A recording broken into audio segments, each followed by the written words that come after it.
November 9th, 2022, the day after the election. Well, unfortunately, the red wave didn't show up. Um, and so it's really it's a kind of a cloudy day with maybe a little silver lining, although that's still a little bit yet to be determined as well.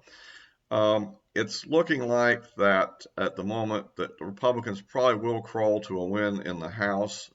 Although I hate to make any absolute statements about this, but I mean we're looking toward the low end of the projections that were made before the election. There, I think in terms of Fox suggested something on the order of maybe 223, and some people even think it could be tighter than that.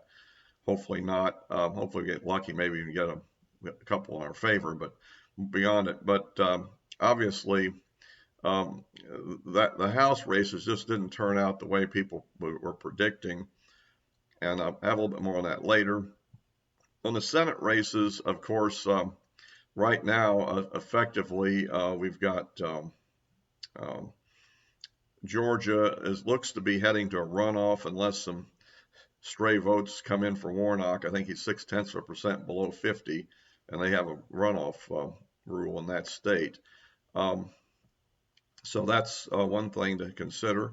Um, on the other, it looks like for the moment, Laxalt is taking the lead in Nevada, although still votes out, and still waiting to see how that turns out. But I think a lot of the Democrat vote in the Vegas area may be already in, and we'll just have to wait and see there. But we're, I guess, cautiously optimistic on that one at the moment.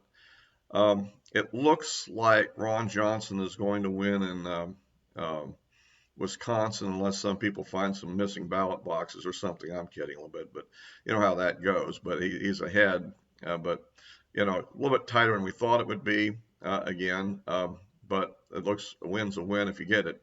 So we're hoping for that one. Otherwise, we did pretty good on most of the other contested holds on states, except of course for Pennsylvania, where Fetterman won.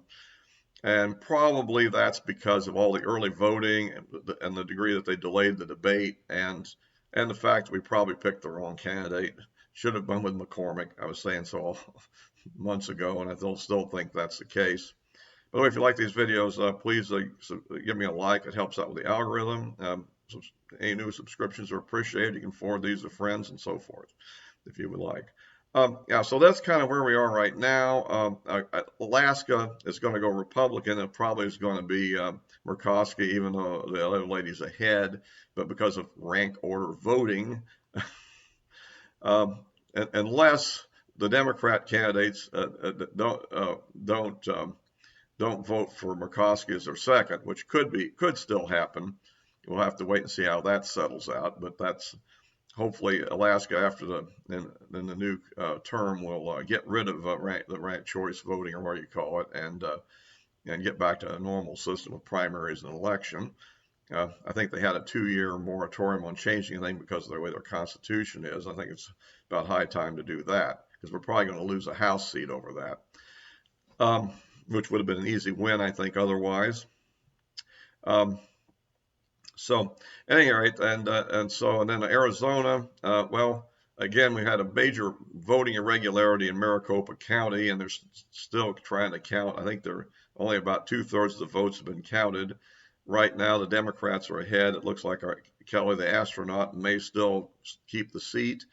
And the governor's race is pretty tight, especially consider that the later votes are coming in much more pro-Republican.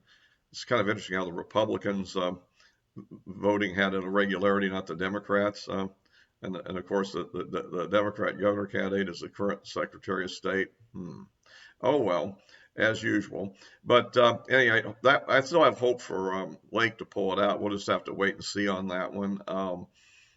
And Masters, I'm all for him, but he's trailing her by what, about 2-3 points, and so I think she's going to have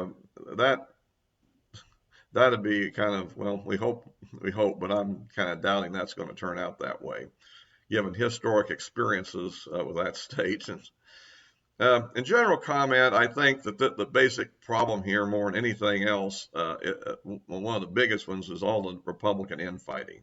Just too dang much of it. Everybody thinks this idea of going after anybody that's a little bit more moderate than somebody else in a primary is a good idea. Well, you're allowed to get John Fetterman.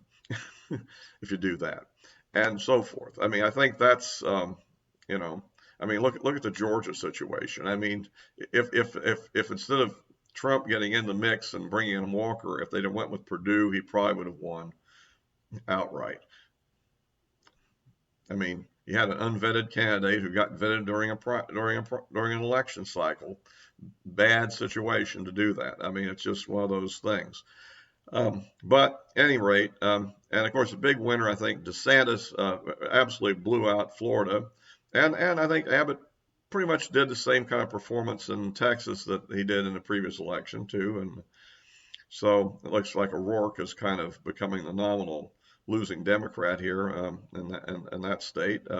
But you know that's so anyhow, you got all these races, and so we'll just have to wait and see how the final counting goes. In the House, like I said, there's a lot of close races.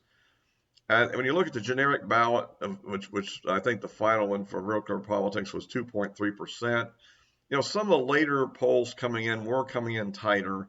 What I think happened there is I think there was certainly like a few percent of undecided, and I think the undecideds went Democrat in the end. I was hoping they'd at least split 50-50 and we'd do okay. What went bad for us, I think, is they didn't. And I attribute that largely to the Democrat hate campaign. I mean, the Democrats went out and lied and lied and lied, telling everybody that the democracy was at stake unless they won the election. What a complete and total lie. And you know, and then this whole thing they were throwing out that, you know, the Republicans are going to do something bad to Social Security and Medicare. Completely nonsense. The Republican voter base depends on the senior vote very, very much. There's no way they're going to do anything of the sort. And I don't care what some, you know, think tank or study committee says, it isn't going to happen that way. But, you know, but they put out that lie all the time. It's been that's been out, that lie's been out before I was born. It still probably will still be out after I'm gone. You know, it's the most ridiculous thing, but they do that. So anyhow, and of course, I think in a way this is really not a good night for President Trump, because I mean, while some of his candidates did win, such as Vance in Ohio, you know, it looked like it was with some great difficulty, and you know, and Master is in real trouble there out in, I don't know if he can pull out Arizona. We'll just have to see that 2/3 vote, maybe. I hope my skepticism on that's wrong. But anyhow, I guess that kind of is my statement today. I really think that you know we're if we can hold the House, and it's even possible because they get the Senate, because if there's a runoff, the Libertarian drops out, and hopefully the Libertarians will vote for Walker in the final analysis in the runoff, if there is one, and I think there'll be. It looks like it's going that way. And if we do actually hold Wisconsin and take Nevada, then we could be in range to get a 51-49, which is something like what I had said in my pre-election videos. I was being cautious, and apparently I wasn't even quite cautious enough. Well, anyway, that's kind of my read this morning, and they're still counting votes, and we'll see how things go, and what, you know, how many, you know, recounts or any that maybe in some states. I don't know. Some of these House races are really close. A little scary stuff there. So, and by the way, also as usual, I'll post this on Rumble as well, and of course my social media accounts or addresses are in the description below. And we'll wrap this up and try to keep everybody informed on what's happening. Until next time.